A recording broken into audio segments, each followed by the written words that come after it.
Hello Zero Books readers. In this video, we'll be taking a look at two upcoming Zero Books titles while considering how 20th century communism failed and how 21st century capitalism is also failing. Let's start with the introduction to Cunliffe's alternative history of the Soviet Union, Lenin Lives. In it, he points out that even though the capitalists beat out the communists at the end of the Cold War, the victory didn't come without a cost. After Reaganism relegated Marx to the dustbin of history, capitalism lost its greatest admirers. Quote, "The epic triumph of capitalism has left us with only a limited appreciation of its many benefits and achievements. The marvels of mass consumption are routinely reviled as so much crass materialism. Economic growth and industrialization is seen as polarizing and disruptive of nature. The wondrous synergy of global urbanization is seen as a march of slums and squalor, or alternatively, as the extension of suburban existential turpitude."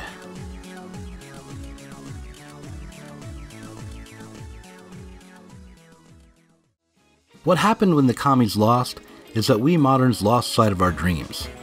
Whereas, quote, "at the height of the Cold War, people looked forward to a glittering era of peaceful international cooperation, limitless clean energy, populated lunar bases, mass space tourism, colonization of the solar system, flying cars and robots as domestic servants, and, of course, jetpacks and hoverboards. What we're left with now is a society where absolutely nothing ever happens, and many consider that inertia to be this society's best quality."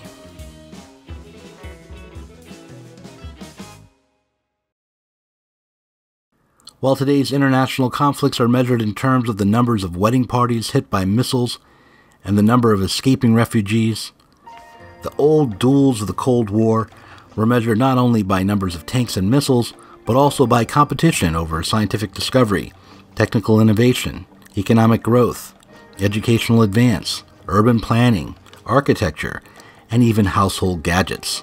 What Philip Cunliffe wonders is why, if the Apollo moon landings were the great achievement of America's intense rivalry with the Soviet Union, and if that rivalry could yield such optimism and hope internationally, why shouldn't capitalism's total victory over communism yield even more?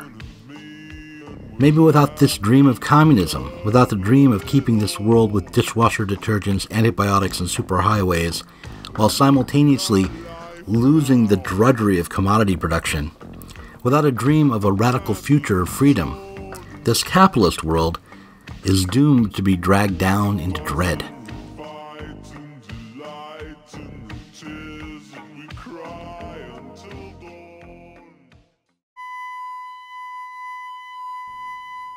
Or perhaps this is too cynical an explanation. Perhaps the difficulty isn't that we've lost track of our utopian working class dreams, or nightmares, but rather, maybe this feeling of dread and meaninglessness is built into capitalism itself. Perhaps the reason we've lost sight of meaningful projects as capitalism expands is because, as Marx said, capitalism robs the world of its meaning as it exploits our work in the name of profit. It seems that the downfall of what was called actually existing socialism and the efflorescence of post-Marxist thought have not obviated the need for a critical theory of capitalism. Nevertheless, it would be a mistake to think that one can simply return to Marx as he generally was understood during much of the 20th century. Both the demise of traditional Marxism and the increasingly manifest inadequacies of much post-Marxism are rooted in historical developments that suggest the need to rethink as well as reappropriate Marx. In his book, The Writing on the Wall, Anselm Japp is doing some of the work Postone calls for, namely rethinking and reappropriating Marx. Japp argues that capitalism itself, rather than the loss of some utopian workerist Soviet project, is the root of our current economic, environmental, and cultural malaise.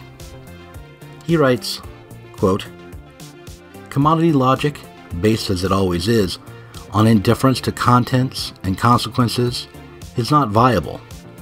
No society can be exclusively based on the logic of the commodity, because the result would be the most complete anomie."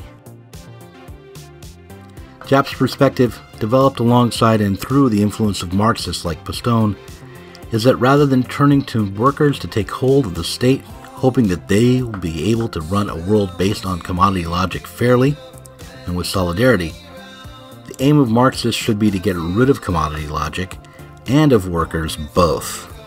And the only way to get rid of both workers and commodities is to get rid of capitalist value. Inanimate objects spring to life, endowed with a value that seems to come from the object itself. We say a book is worth $20, a sweater worth $25, but this value doesn't come from the sweater itself. You can't cut open the sweater and find $25 inside. This $25 is an expression of the relation between this sweater and all of the other commodities in the market.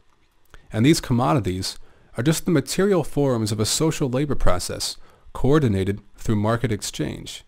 It is because people organize their labor through the market that value exists. The illusion that value comes from the commodity itself, not from the social relations behind it, is a fetish. A capitalist society is full of such illusions. Capitalism. It's what gives us 200 kinds of cars, 4 million kinds of apps, and 57 kinds of Hemsworths. But what is it exactly? Capitalism is a man-made economic system based on profit. It takes wealth and resources away from the public and puts it in the hands of private capitalists. We're living in a system that tears down all traditions, that feeds on the concrete world in the name of an abstraction, a world that transforms everything into commodities. The question of what to do about this, the question of what to replace this system with, what concrete arrangements we can implement on an economic, social, cultural, and political level in order to abolish the production of capitalist value, is an open one. One thing is certain: securing state power for a left party, while possibly necessary, will not be sufficient.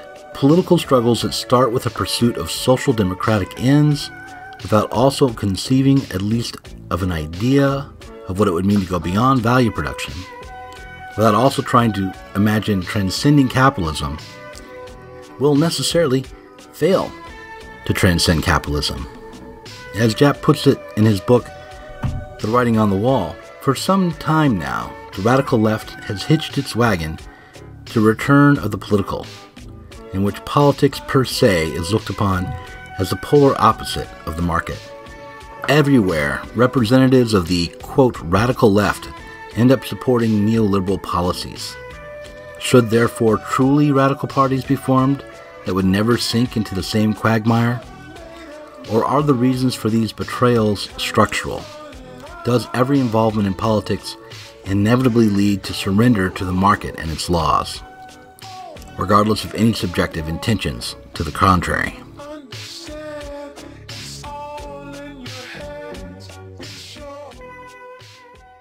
Before anything happens, I need to figure something to sing about. The preposition. Whoa! What was that? I said, don't end a sentence with a preposition. Okay. What's going on here? We're in an ontological paradox, and I need you to copy down these chords. So, get a piece of paper. The question is, how can we change the logic of society using tools and terms generated by that same logic? It seems like we need to find a new logic, a new foundation, a new world from which to operate before we can change this one. G minor 7. G minor 7, it's back at the beginning.